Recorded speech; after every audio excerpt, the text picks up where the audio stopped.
Welcome to Bible Story Theater. This is the story of God's promise to David. David is written about many times in the Bible, but he is probably best known for the time God helped him defeat the giant named Goliath with one stone and a slingshot. Take that, Goliath!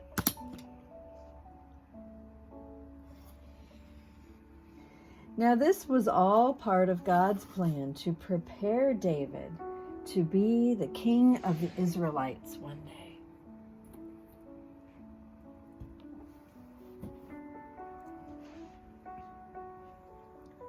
David was a great warrior, and he became a great king, defeating many of his enemies of the Israelites. And he took over Jerusalem as their new home. One day, David looked around and he began to feel very bad. And he went to his friend Nathan.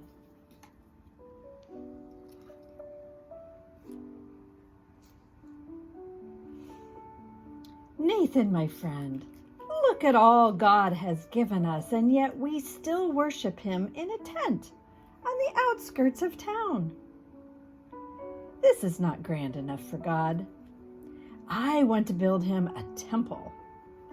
And Nathan, without thinking, said, "Sounds like a good idea. God is with you." Now, although this was a nice thought, was it what God wanted? Was this God's plan? Did either of them stop to think about God? So that night, God spoke to Nathan, and he told Nathan to go tell David everything he said.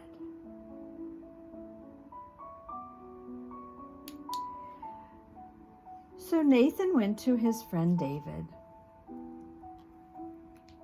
and he said, "God came to me, and he wanted me to tell you.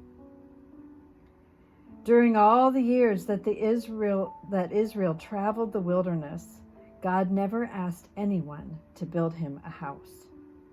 His presence was with you, and he traveled in a tent so that he could be near to you. But he will establish his people in this land, and they will have peace at last.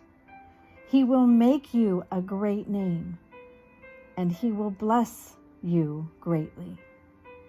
It will not be David, you, but one of your sons that will one day build a house for God, and he will seat one of your children, and then one of their children, and then one of their children, to rule this land forever."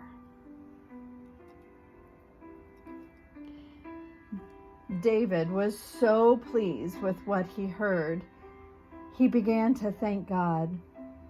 "How great you are, Lord!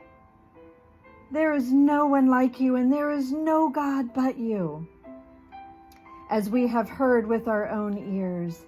And now, Lord God, keep forever the promise you made concerning your servant and his house. Do as you promised, so that your name will be great forever."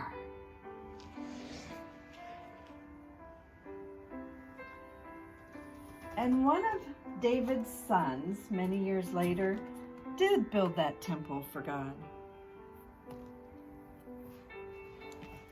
And a member of David's family ruled the Israelites forever, all the way down to Jesus. Yep, that's right. Jesus was David's great-grandson, the King of Kings, and the ultimate promise. The end.